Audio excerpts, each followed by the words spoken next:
Okay sir okay sir sir ఇటు చూడండి.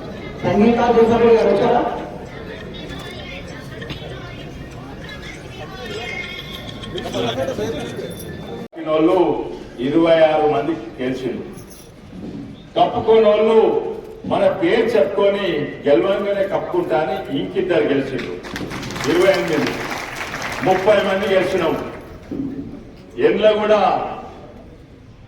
మనం ఎంత బలం కాదు, ఏ దిక్కు పోతున్నాం, మనం గెలుపు దిక్కు పోతున్నాం. వేరే 2 పార్టీలు మన 5 పోయి 30 అయితే వాళ్ళు 200 పోయి 100 అయినాయి. తద్వారా వికారాబాద్ నియోజకవర్గంలో ముఖ్యంగా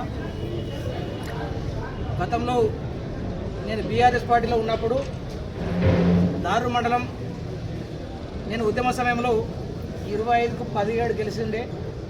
తర్వాత 32 ఉన్నప్పుడు 22 గెలిచినాయి. మేము ఎప్పుడైతే బీఆర్ఎస్ పార్టీ నుంచి రావడంతోనే మాకన్నా ఒకటి తక్కువైపోయింది. గతంలో మా శ్రమను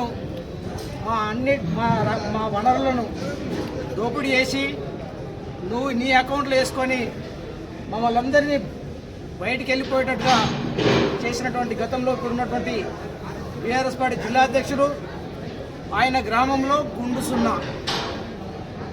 నీవు జిల్లా అధ్యక్షుడు అయ్యండి నీ గ్రామంలో 0 వార్డు మెంబర్కి గెలిపించుకోవాలని దుర్మార్గమైనటువంటి పరిస్థితులు ఉన్నావు. నీ కార్యకర్తలు అబ్బో దిబ్బో అని నీ వెంక నడిచి కేసుల పాలై వాళ్ళు ఎలక్షన్లో నిలబడితే వార్డు మెంబర్గా ఉప సర్పంచ్ అయిదమను సర్పంచ్ అయిదమను ఆలోచిస్తే వాళ్ళకు 1 రూపాయి కూడా దానం చేయబోతుంది. నీకోసం కష్టపడ్డ వాళ్ళు జైలుకు పోయిన వాళ్ళు వాళ్ళ కోసం ఒక్కరోజైనా సమయం కేటాయించినవా? సమయం కేటాయించలేవు, వాళ్ళకు డబ్బులు ఇవ్వలేవు, ఏ రకంగా సాయం చేయలేవు. 400 కోట్లు సంపాదించి నువ్వు ఒక్కరోజు 4 రూపాయలు కూడా ఎవరు దానం చేయలేవు. నువ్వు ఏ విధంగా సర్పంచ్లు గెలుస్తారు? నీకు ఉన్న వాళ్ళందరూ కూడా నేను సహచరుని మీ అందరికీ.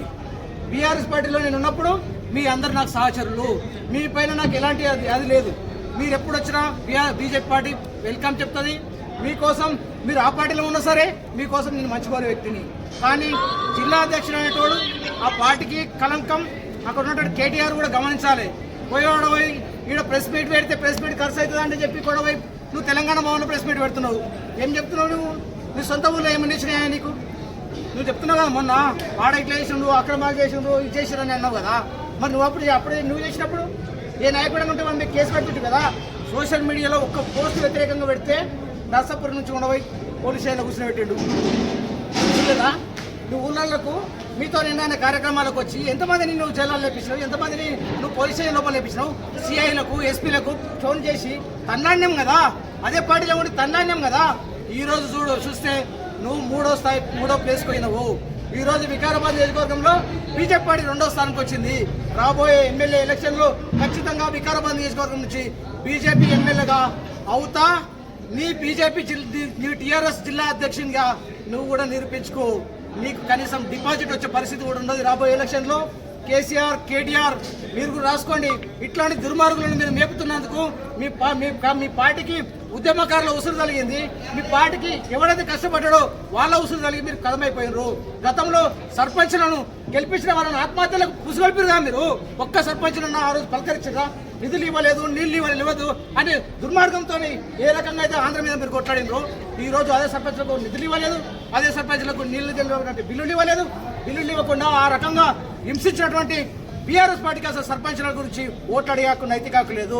రాబోయే ఎంపీటీసీ జడ్పీటీసీ ఎలక్షన్లలో ఖచ్చితంగా బీజేపీ పార్టీలో వికారాబాద్ జిల్లా పరిషత్ మేము చైర్మన్ కైవసం చేసుకుంటాం. అదేవిధంగా ఆయా మండలాల్లో ఎంపీపీలు గాను ఆయా మండలాల్లో పిఎస్సీ చైర్మన్లు కూడా ఈసారి పకడ్బంద్గా మేము గ్రామ స్థాయి నుంచి అందరిని నిలబెడతాము. మా కోసం అధికార పార్టీ చాలా కుయుక్తులు వండిండ్రు. అక్కడక్కడ మా పార్టీ నాయకుల మీద దాడులు చేసిండ్రు, కత్తులతో ఓడిసిండ్రు. ఎన్ని చేసినా మేము నిలబడ్డాం, నిటారుగా నిలబడ్డాం. మాతో సాయమైనంత సర్పంచ్లకు సహకరించినాం. సర్పంచ్లు గెలిచే విధంగా మేము కృషి చేసినాం. ఓడిపోయిన సర్పంచ్లందరూ కూడా బీజేపీ సెకండ్ ఉంది, కానీ ఎక్కడ కూడా టీఆర్ఎస్ పార్టీ సెకండ్ ప్లేస్లోకి రాలేదు.